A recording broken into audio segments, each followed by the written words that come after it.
नमस्कार दोस्तों, control system lecture series में आप सबका बहुत स्वागत है। दोस्तों, इससे जस्ट पहले वीडियो में एंगल ऑफ डिपर्चर का कॉन्सेप्ट हमने इन डिटेल डिस्कस किया है और ये जो हमने ट्रांसफर फंक्शन इस वीडियो में लिया है, ठीक वही ट्रांसफर फंक्शन हमने प्रीवियस वीडियो में भी लिया था और उसका एंगल ऑफ डिपर्चर 153.43 डिग्री मिला था। दोस्तों, वहां पे एंगल ऑफ डिपर्चर निकाल चुके हैं, लेकिन अब एंगल ऑफ डिपर्चर को एग्जैक्टली कैसे रिप्रेजेंट करना है और रूट लोकस डायग्राम्स को कैसे प्लॉट करना है वो इस वीडियो में हम एक्सप्लेन करेंगे। तो दोस्तों, यहाँ पे आपके दो जीरो हैं, एक -2 पे है, एक आपका -4 पे है। तो -2 पे मैंने सर्कल लगाया, -4 पे भी मैंने सर्कल लगा दिया। अब दोस्तों, ये जो डिनोमिनेटर है इसको 0 पुट करेंगे इक्वल टू, तो यहां से हमारे दो पोल मिल जाएंगे। एक पोल है दोस्तों -1 + j, दूसरा पोल है -1 - j। दोनों पोल्स आपके कॉन्जुगेट सिमेट्रीज में ऑलरेडी अवेलेबल है।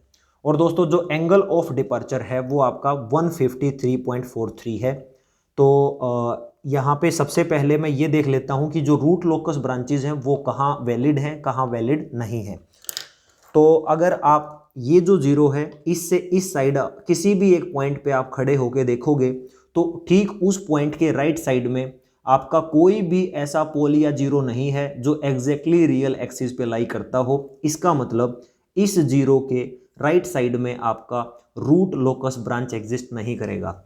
अब दोस्तों, अगर आप इन दोनों जीरोज के बीच किसी भी एक पॉइंट पे खड़े होके राइट साइड देखते हो तो राइट साइड में सिर्फ एक जीरो है जो सिर्फ आपकी रियल एक्सिस पे लाई करती है और 1 दोस्तों आपका ओड नंबर है। इसका मतलब आप ये कह सकते हो कि यकीनन ये जो आपका रीजन है ये आपका रूट लोकस ब्रांच का वैलिड रीजन है।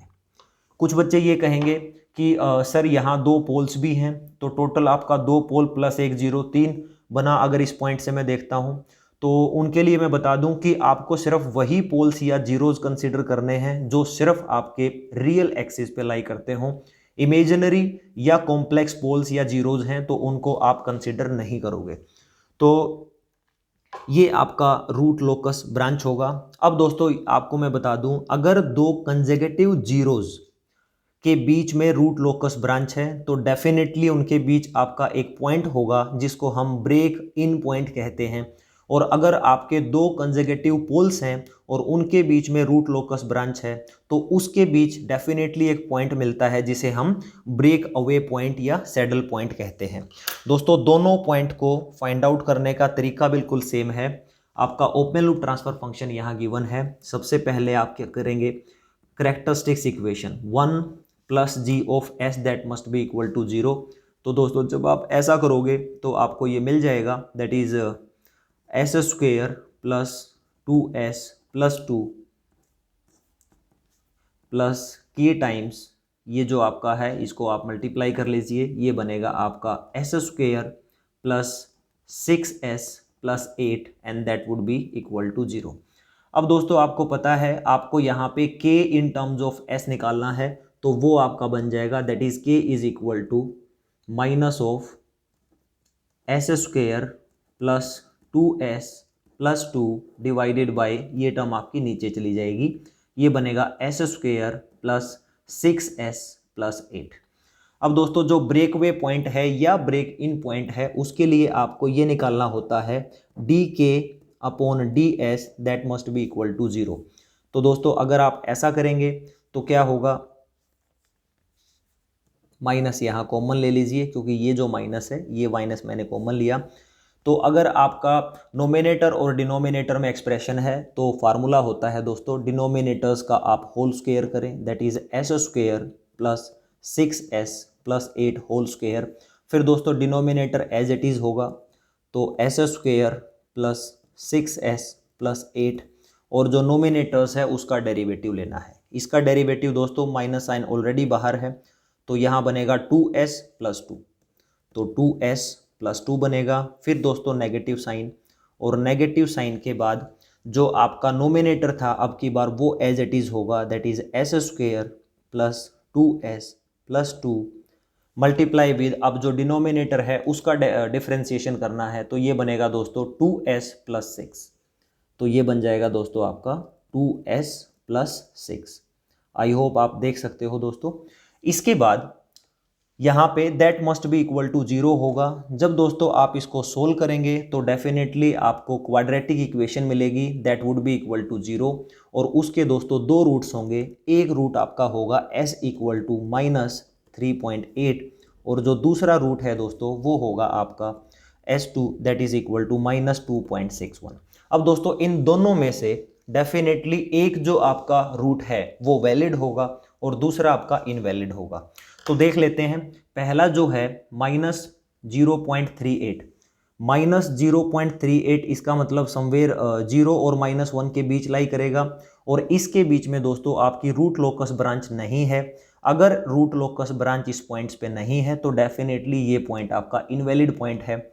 दूसरा पॉइंट चेक करते हैं, -2.67, -2.67 दोस्तों -2 और -4 के बीच समवेयर लाई करेगा। लेट अस से आपका यहाँ लाई करेगा,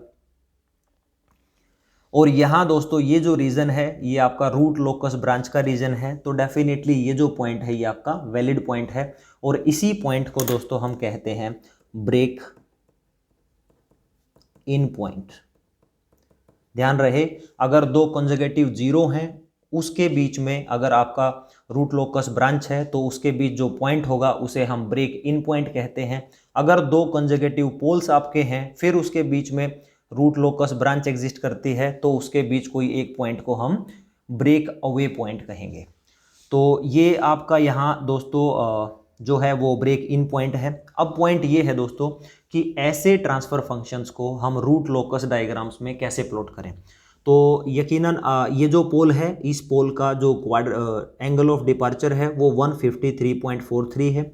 यहाँ दोस्तों 0, यहाँ 90 और ये 180 डिग्री। अगर दोस्तों 153 है तो 180 से थोड़ा सा कम होगा, इसका मतलब समवेयर ये जो लाइन है ये आपकी 153.43 डिग्री की लाइन है मान लेते हैं। अब दोस्तों जो आपका जो रूट लोकस डायग्राम है वो रियल एक्सिस के अलोंग क्या होता है, with respect to real axis वो हमेशा सिमेट्रिक होता है। तो इसका मतलब अगर इस पोल का एंगल ऑफ डिपार्चर 153.43 है तो इस पोल का दोस्तों आपका -153.43 होगा, यानी यहाँ पे 0 है दोस्तों, यहाँ आपका -90 डिग्री, यहाँ आपका -180 डिग्री और इसके ठीक ऊपर आपका -270 डिग्री।